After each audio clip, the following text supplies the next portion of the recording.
Now to a story that you'll only see on 7. It's been more than 2 years, yet the family of 3-year-old Trinity Chandler from Groveland Township, who was viciously murdered, are still recovering from their grief. That's right. Her brutal death at the hands of her mother's boyfriend led to many unanswered questions.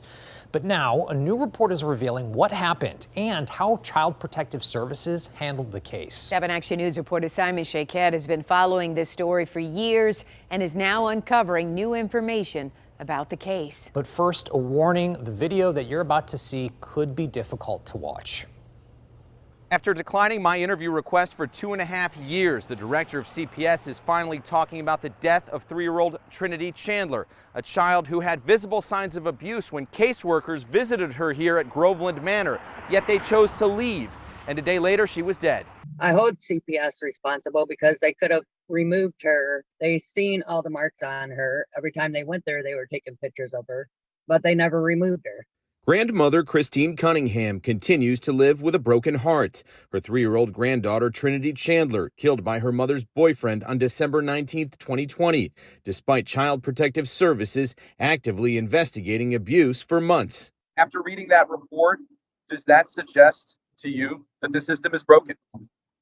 Very broken. It's not just Trinity, it's other kids that it's happening to too. Christine has expressed anger over the loss of Trinity and asked why there's been a lack of answers to what exactly happened for more than 2 years. Back in February, Oakland County Prosecutor Karen McDonald also sat down with us after sending Samuel Smart to prison for 40 years for second-degree murder, torture, and child abuse. McDonald asked a similar question. Did we do everything we possibly could to protect this little girl, particularly a very small child with a bruise on her face? We need to ask those questions, and we need not to be afraid of the answers. This new report, just released by the Children's Ombudsman of Michigan, reveals stunning facts after a 2-year investigation into the tragedy.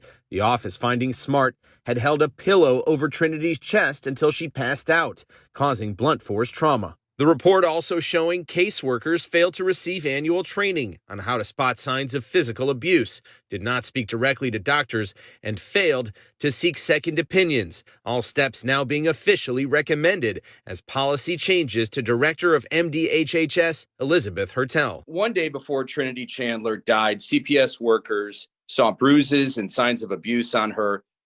Why did they choose to leave and wait until Monday to follow up? The evidence available to our caseworkers and other partners involved in this case did not rise to the level of being able to pursue a request for removal of Trinity. In a Zoom interview, Hertel would not say why some caseworkers involved remained on the job. Do we have a broken system when children continue dying?